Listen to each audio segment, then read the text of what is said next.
My Lord and my God, I firmly believe that you are here, that you see me, that you hear me. I adore you with profound reverence.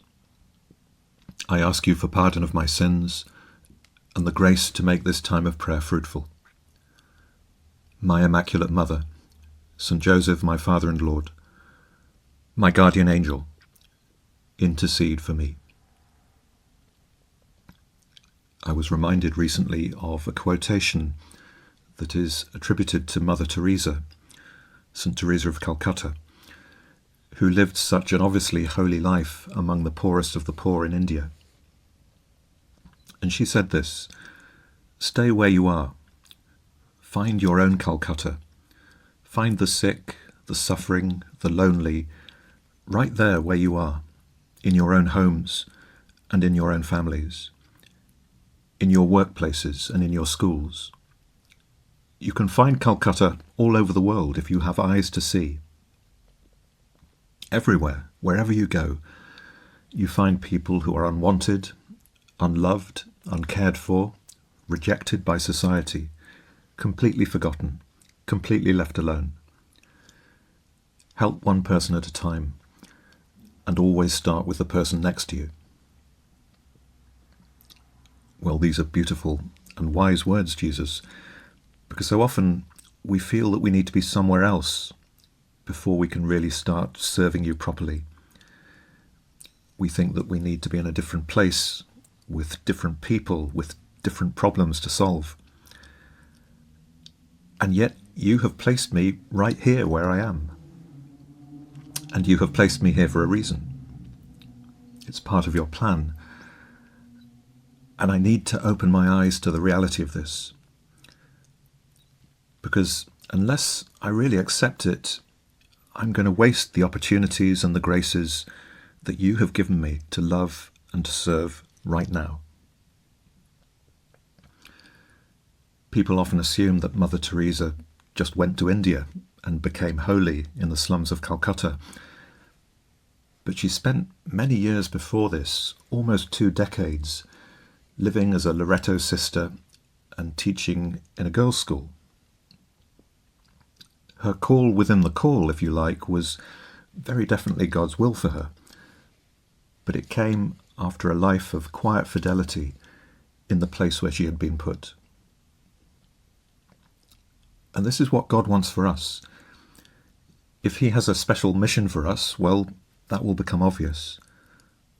But for now, we have to remain faithful to the ordinary duties of the present moment, to those opportunities for love that are right in front of us. In the Gospel today, Jesus, you place a little child in the midst of the people, and you tell them not to overlook the little ones. "See that you do not despise one of these little ones. For I tell you that in heaven their angels always see the face of my Father who is in heaven." Lord, you're telling us something about the need to be humble here, to develop some of those qualities that children have in abundance: trust, dependence, freedom from the relentless need for status. Of course, it goes without saying that little children have their faults. Any parent will have had their patience tested to the limit in 101 different ways. But children are also uncomplicated. They have a simplicity and a directness that we can learn from. So often our pride, our fears, our calculations stop us from loving the person you put in front of us. So you invite us to become small again, to become childlike.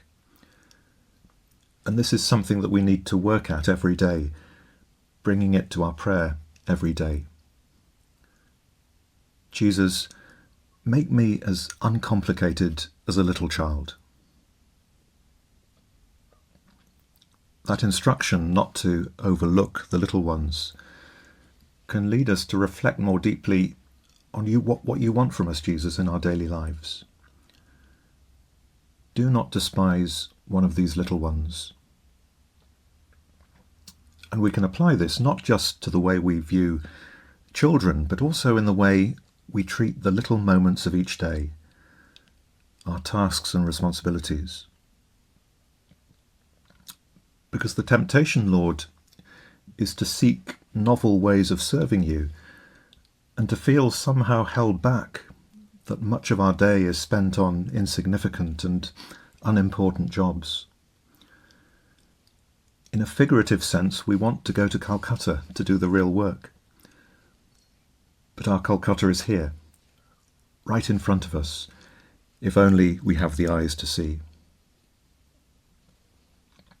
Everything we do can become a means of serving God and growing in holiness if we do these things with love.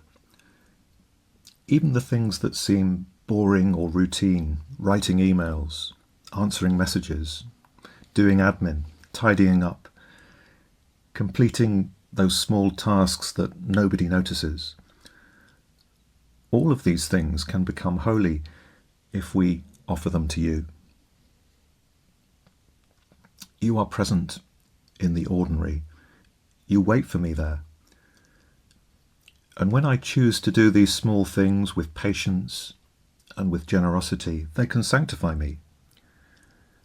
They become places where I can love you quietly and sincerely. The prophet Zechariah spoke about those who despise the day of small things. Jesus, help me never to despise the small things in my own day. Help me to realize that these small moments are moments of real grace. Help me to realize that just like the little children, in receiving them, I'm receiving you. Well, today we celebrate the feast of St. Clare, a follower of St. Francis. And this year marks 800 years since the death of Francis. And the Holy Father, Pope Leo, has recently been celebrating this important milestone in Assisi. Both Clare and Francis had to overcome a certain resistance before they could embrace the fullness of their gospel call. For Francis, that resistance came from within himself. He was completely repulsed by leprosy. He feared and hated it. He'd been brought up with everything a young man could want: money, reputation, fine clothes, admiration. And he lived for the first 24 years of his life doing exactly as he pleased. And then he encountered that leper while riding along a road outside Assisi. His instinct was to run away, but he resisted the temptation. He got off his horse, and rather than just give money to the man, he embraced him. And that embrace was the moment of his conversion. Francis said of that encounter, "What had been bitter to me became sweet, and what had been sweet became bitter." In a sense, what he was doing was embracing the cross. And when we embrace the cross willingly, it becomes sweet. The resistance for Clare came from outside herself. She didn't recoil from poverty, she was drawn to it from an early age. Rather, it was other people who recoiled from her choice. Clare came from a noble family, and for them she was throwing away her future by embarking on this crazy dream. But she followed that dream with a courage that was remarkable.